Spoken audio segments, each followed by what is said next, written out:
You're now listening to the Engage the Rockies podcast, your go-to podcast for local and state issues concerning Colorado.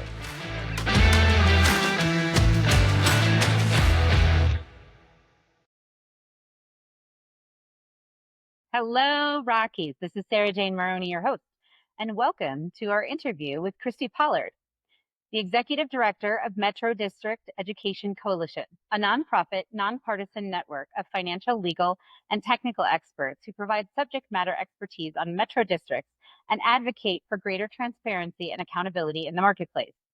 Prior to her time with Metro District Education Coalition, Kristi served as the president and CEO of the Jefferson County Economic Development Corporation, a nonprofit consortium of business community and governmental leaders striving to create greater economic vitality in Jefferson County, Colorado. Kristi has diverse experience working in the public, private, and nonprofit sectors, having been the executive director of the Grand Junction Economic Partnership, the CEO of Colorado Mesa University Foundation, stakeholder engagement specialist for Chevron, and the area director for U.S. Senator Wayne Allard. As a professional who grew up in Colorado, Kristi understands the importance of her word and believes that it is one of the most valuable things in her possession.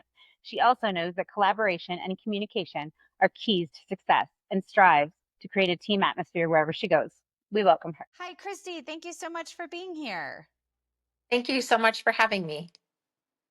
Okay, so I'm going to go right out with it. I have no idea what a special metro district is, but are you a Colorado native? How did we get here in the first place?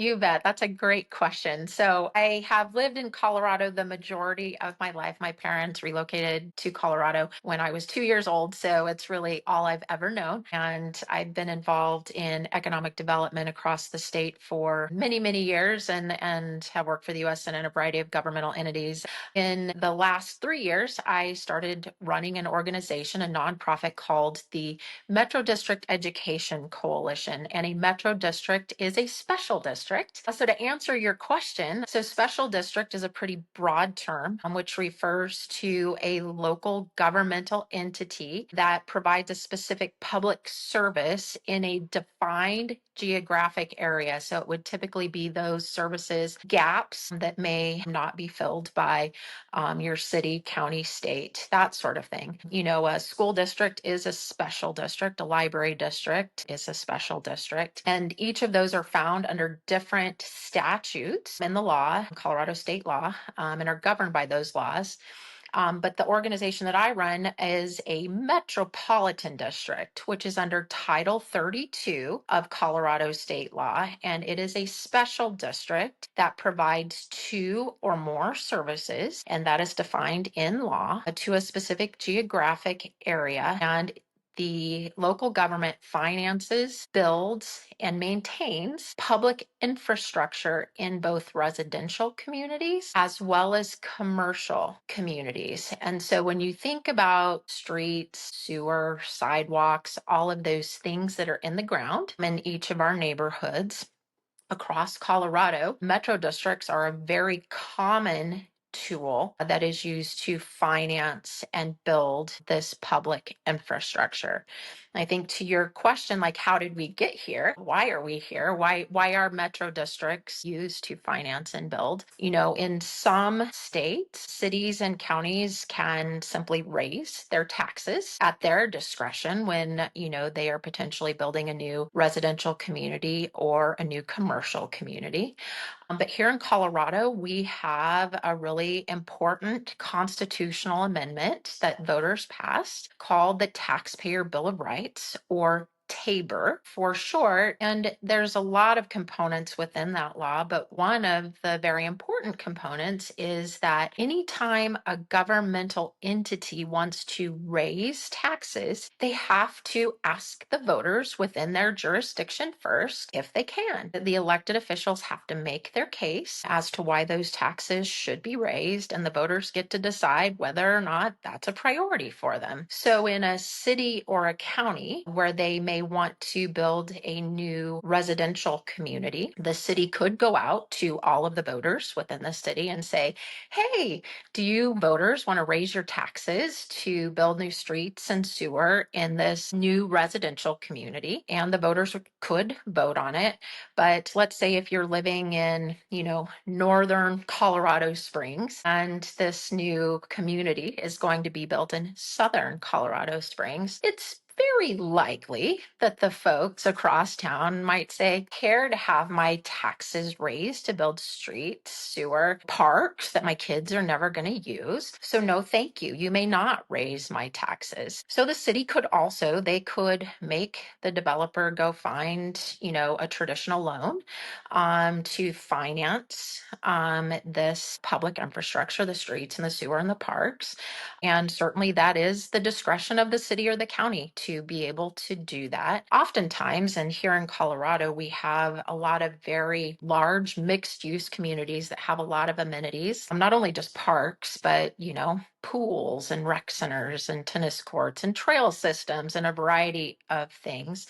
And oftentimes in some of those communities that have a lot of public infrastructure and amenities, there's not as many traditional sort of funding sources through a bank, but certainly the city or the county could require it. The city or the county could also tell the developer, you know what, you just need to build the cost of that into each lot. And ultimately that cost gets passed on to the buyer of that property. And, it can increase the cost, again, depending on the amount of roads and sewer and amenities, it can increase the cost anywhere from $50,000 to $150,000. And it really is going to vary from community to community.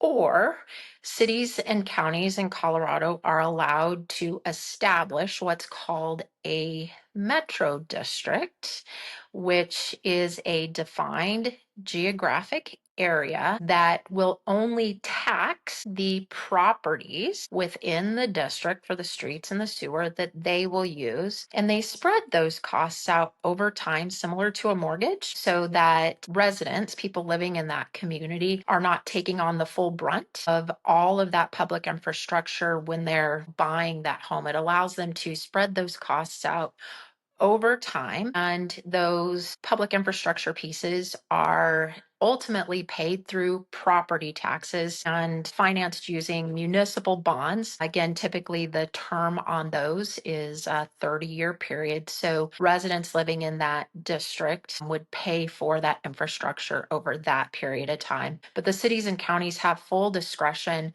over, they have to set caps on the amount of debt that the district can take. They set the specific services that the Metro District is allowed to provide to the community. They also have to set caps on how many mills each property can be assessed each year. So cities and counties will document all of this in what's called a service plan.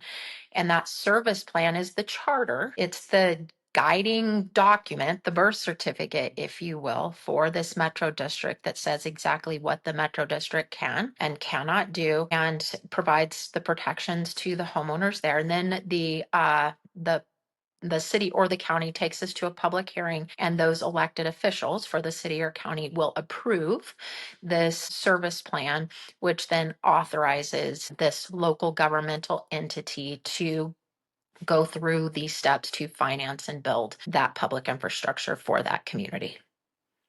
Wow. Okay. I have like 35 Fairly questions. complex. Yeah.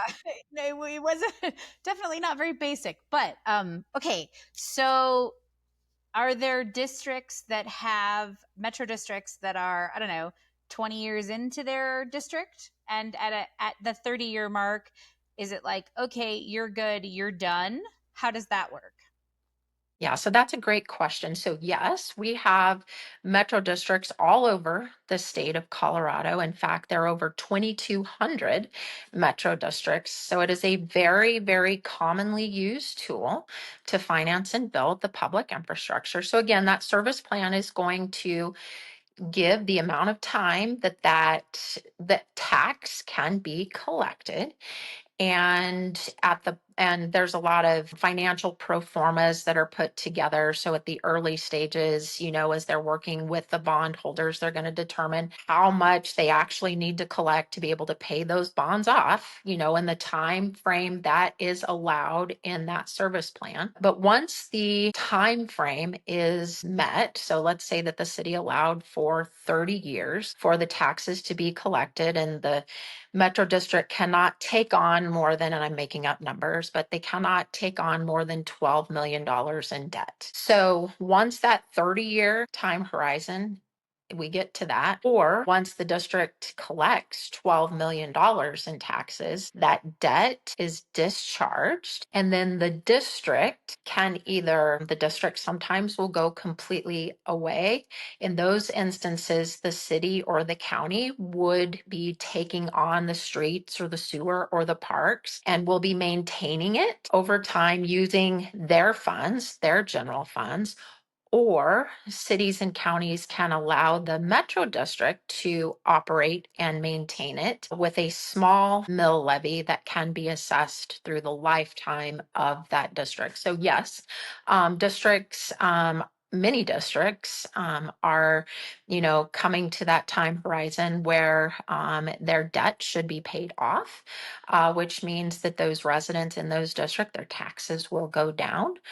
And the public infrastructure will just simply need to be operated and maintained. So when it comes to cities and counties taking that back, if you will, does that impact it impacts their budgets in terms of a general fund, but could they refuse it? Could they say, hey, we don't want this, we want you to keep going? Where does that jurisdictional point touch the voter? I guess. Yeah, that's a great question. So in that service plan, that charter of that document, many cities will say, we want the Metro District, that local government, that much smaller local government, to operate and maintain it over time, because maybe the city doesn't, have the capacity through their parks and rec or through their road and bridge. So it is very common that they would say the Metro District would maintain and operate it over time. So in the service plan, the city and county is going to allow for two types of mill levies. One is the debt. So let's say they're going to finance and build $12 million worth of public infrastructure, and they're going to allow the district to collect 50 million from each of those properties over 40 years. There will be a second mill, which is a much smaller mill for the operation and maintenance, anywhere from 10 to 15. And there's nothing that's specific in the law that dictates what those numbers are. That is very much a local decision that is made by the city or the county. So if the Metro District is going to maintain the 50 mills that was to pay off the debt for the public infrastructure, that will be discharged and that will go away. That smaller operation and maintenance mill levy will stay on the property tax statement for those residents. And the board of directors, those elected officials who oversee that district, have the ability to work within that 10 to 15 mills to operate and maintain. And when we're talking about operating and maintaining, we're talking about paying for water, paying for landscaping, making sure that the streets are patched, that sort of thing. So, and it is very, very common. Again, it is extremely common that the cities and the counties would have the Metro District operate and maintain that over time. So let's take Highlands Ranch in Douglas County, which is a really great example of a Metro District. In fact, a very large Metro District. So they were created in the early 80s, and they were given I believe they were given a 40-year runway to collect those property taxes to pay for the streets and the sewer and the parks. At the end of that term, that debt was discharged, and the residents in that area, their property taxes went down significantly. And now they still have a very small, and I think they're I think their mill levy may be 7 or 8 mills, but those residents within Highlands Ranch still see that 7 or 8 mills. But again, the property taxes went down significantly once that debt was paid off. And now you have residents, people just like you and I, who sit on that board and make sure that those taxpayer dollars that are being collected are going towards those public uses that are for the best of the community. But again, those are all documented in the service plan. Metro districts can't just say, you know what, we want to, buy an airplane for the county so the county can do those sorts of things are not allowed, and they are very prescribed in law in Title 32. So does that mean that certain areas are more desirable because debt has been already discharged? So therefore, for example, now Highlands Ranch would be more interesting to move into as opposed to 10 years ago, based on that property tax? Yeah, so when it comes to the property taxes, yes, for folks who are wanting to make sure that their property taxes are lower, they may want to look at communities that have already paid off that debt. There are certainly a number of communities in the state of Colorado that don't have metro districts. Typically those would be kind of smaller, what we would call neighborhoods or subdivisions. But a lot of the mixed use communities across the state use this Metro District tool. So that's something that is very important for voters and residents to understand when they're buying a property in a district. And there are a number of disclosures in law that are required of the seller and of the lenders and such, telling the potential buyer, hey, you're in a metro district, and here's what a metro district is, and here's what the taxes can be. So it's super important for folks as they're moving into homes to understand what these taxes are, to understand when they'll be paid off, because yes, typically in a metro district, the taxes will be higher than in a place that either the debt has been discharged, like we discussed, or in a place that does not have a metro district. And again, in the state of Colorado, metro districts are just one of many special districts. So on your property tax statement, you're going to see a library district, a school district, a fire district, and it really is going to depend on where you are. But that metro district is an important line item on the property tax statement for folks to understand and to make sure that they can afford those taxes. So disclosure and transparency is super important. And I'm thrilled that you've asked us to be on your show, because we really want residents to ask questions and to be informed and educated consumers when it comes to the public infrastructure in their communities. So you talked a minute ago about, you said that those in the Metro District can be elected. I've never heard of an election for that before. So how does that, and then you said sometimes it's citizens sitting on boards. Can you explain that, please? You bet. So metro districts, because they are local government, they are subject to the election laws of the state of Colorado. And so metro districts elections and all special district elections are held in odd years in the month of May. So we just had special district elections here in Colorado, and the law defined who is allowed to vote in those districts and to serve on the boards of those districts. So in a metropolitan district, the law says that they must be 18 years of age or older, registered to vote in the state of Colorado, be a resident in a metro district, or owns property, and this includes the spouses or the civil union partners of those property owners within the district, or they have a contract to purchase a property within the district. So what that means is, as a resident within a district, as long as I'm 18 and registered to vote in the state of Colorado at that home, I am eligible to serve on the board and I'm eligible to vote. The other important thing about metro districts is that it says that they are property owners. So that means that maybe I have a renter who's living in the house. So as the resident, the renter has the ability to vote and has the ability to sit on the board. But I, as a property owner, so long as I'm 18 and registered to vote in the state of Colorado, I'm also eligible to and sit on that board because I pay taxes in that district. So what that means is, because usually developments, when you start a development, it's dirt, right? There's not houses, there's not many property owners in there. So at the early stages of a project, the only person that is paying taxes is actually the developer.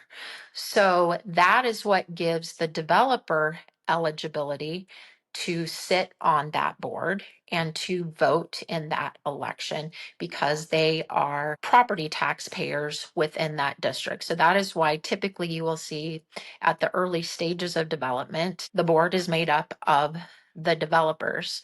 But as soon as that first property is sold, that first resident moves in, they are immediately eligible to sit on that board. There's no time frame that they have to wait. There's no build out period. Those individuals, again, so long as they're 18 years of age and registered to vote and meet that criteria, they can sit on that board. And it's important. These are very important roles. These are very important decisions. We talk about the role of government. And, this is a local government that is really going to touch your everyday life. And while it might not be as exciting or sexy as, maybe Congress or something like that, I would argue that it's an extremely important place for you to vote on and to also get involved, serve on those boards so that you can help make sure that your community is developing exactly as you believe it should be for the betterment of yourselves and your neighbors. Wow. And you said that there are 2,200 of them in Colorado. Is it often that they are created? I know that recently in Colorado Springs, for example, we had a ballot initiative related to a development and lots of questions surrounding it. And this is super helpful. Thank you. How often are metro districts created? Very often, very often. Really, as you look across the state and in a lot of high growth areas, metro districts are being approved all the time. In Colorado right now, along the Front Range, all of the top 20 selling residential communities in the state are using this tool. I heard a stat the other day that said every 9 out of 10 homes that are being built currently are using Metro District. So it is a very, very common tool. It's not a fast process. It's not something that the developer is going to walk into the planning department of a city and it's going to happen overnight. It is a lengthy process with a lot of checks and balances, which is important for the accountability. These are taxpayer dollars. And so these need to be thoughtful projects. But cities like Colorado Springs, El Paso County, a lot of these places where we are seeing high growth cities and counties are utilizing this tool all the time. Again, they don't have to. Cities and counties have full discretion to say, no, thank you. We'd like to finance and build this using other tools, but it is one that is frequently turned to for many cities and counties. Do you think that that's because of Tabor that it's more used as a result of Tabor having come into effect? And I sincerely don't know what year that was, but a while back. Yeah, it was a while back. And, I do think it creates an atmosphere that really has lent itself to more and more cities and counties using this tool. But Colorado's not the only state that uses a similar tool. Texas has them, Florida has them, Utah has them. They call them different things. But I do think that because Colorado has the taxpayer bill of rights, which is super important, it has created a more rich environment for cities and counties to turn to this tool as a what some would view as a little bit more fair and equitable way to spread those taxes out over time for the stuff that, quite frankly, none of us think about. We're not thinking about streets. We're not thinking about sewer. Most people don't actually know who's funding this stuff, where, I think a lot of folks just assume that the city or the county is actually paying for it, and they are not. So yes, I do think Tabor has really created a really strong environment by which cities and counties are turning to this tool more and more. Well, at Engage the Rockies, we absolutely believe in limited government. So that sounds music to my ears. I guess I'm going to ask a sort of a silly question here. Potholes, right? The Colorado Springs mayor talked about this recently, and it's a thing, right? Because that is the part where when your car bumps through a pothole, and then we do, as just a person driving along, you assume that the city or the county is responsible if you're on a county road versus a city road. And yet you're saying that actually possibly the Metropolitan District would be responsible for the maintenance of that. Is that correct? It kind of depends on where it is. So yeah, cities and counties can be responsible for it, but within, different jurisdictions, yes, it really, really depends. So yes, potholes are a big problem. And, there are oftentimes many jurisdictions that are paying for things through intergovernmental agreements and such, but metro districts are definitely a layer of government that is part of that public infrastructure puzzle.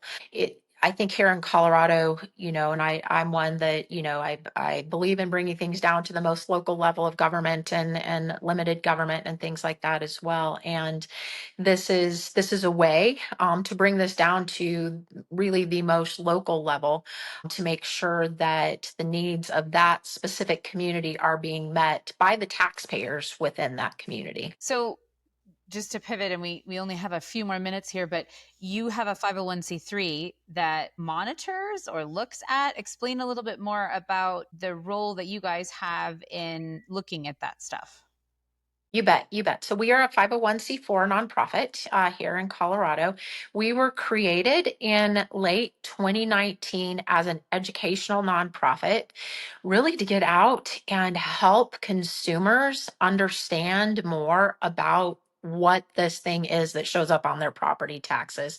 It will not surprise you to know that, it's pretty technical and a lot of people don't understand the ins and outs. And so we were created to be an educational organization to go and talk to residents. We also work a lot with elected officials because here in Colorado, we have term limits. So we have this constant churn of new people coming into public office. And, everybody's got their own area of expertise. So we help educate residents and policymakers around what this tool is. And we also look for opportunities. You will see us down at the Capitol pretty frequently. If there are ways that we can create greater transparency or accountability, we are always trying to identify ways that we can do that. We have run a couple of pieces of legislation with bipartisan group of legislators to create greater transparency so people know, hey, these are taxpayer dollars. I shouldn't have to guess what's going on. This should be readily accessible to me. So transparency and accountability. So we educate and then we also identify ways to create greater transparency and accountability both at the local and the state level. Awesome. So, one final question then. What would you say to your average citizen who says, I don't like the way whatever is running related to metro districts, obviously? How do they get involved? How do you know whether your metro district has an availability on their board or not? How do we find these things out? That's a great question. So metro districts, because they're government, they are subject to Open Records Act. So every document that's produced by the metro district is available publicly. They're subject to open meetings laws. So that means that all meetings for metro districts must be publicly noticed and they must allow the public to come in and participate and provide public comment. So one of the things that we did in a recent bill required. So to your question about how do you know if there are seats on the board? So we ran a bill that requires all metro districts that were created after January 1 of 2000, they must notify all eligible electors by either email or postcard that there is a election coming up and that there are board seats available. So the hope is that more people will take an active role in understanding what's going on in their communities. But I would encourage folks, go to those board meetings, and board meetings must be on metro districts created after 2000. They have to have a website, and those board meeting dates, times, locations have to be available for the public. So go to those meetings, ask questions. Metro districts also are required by law to have an annual town hall meeting, which means it's a dialogue. It's much more of a dialogue than a public meeting sort of setting, but it's an opportunity for residents to go ask their board members questions. Hey, I don't understand why we're doing this. Why did we fund this versus that? Those sort of things. So I would encourage folks, just like at the state capitol, go down and get to know your state representative and your state senator. Get to know your board of directors members and go to those meetings. And if you have questions, put in a call. Every district has a district manager, and that individual will be able to answer a lot of the questions around financing, budget, why things are being done the way they're being done. And I would just tell folks, get involved. It's our civic responsibility to vote. It's our responsibility to get involved. And if I can ever be of assistance, I would love to help. And I would encourage folks, go to our website, metrodistricteducation.org. There's a lot of information, frequently asked questions, videos, trying to take a pretty complex topic and distill it down into much more, hopefully bite-sized pieces that the normal average person out there can better understand, kind of taking it out of the legalese. Wow. Well, I do often tell people that I've learned a lot, but Kristi, really, I'm flabbergasted that I didn't understand most of this. So thank you so much. We really appreciate your time and hope maybe that in the future, when we've got further questions or specifics, that you could come back. Love that. Thank you for the opportunity. Take care. Thank you for listening to the Engage the Rockies podcast, your go-to podcast for local and state issues concerning Colorado.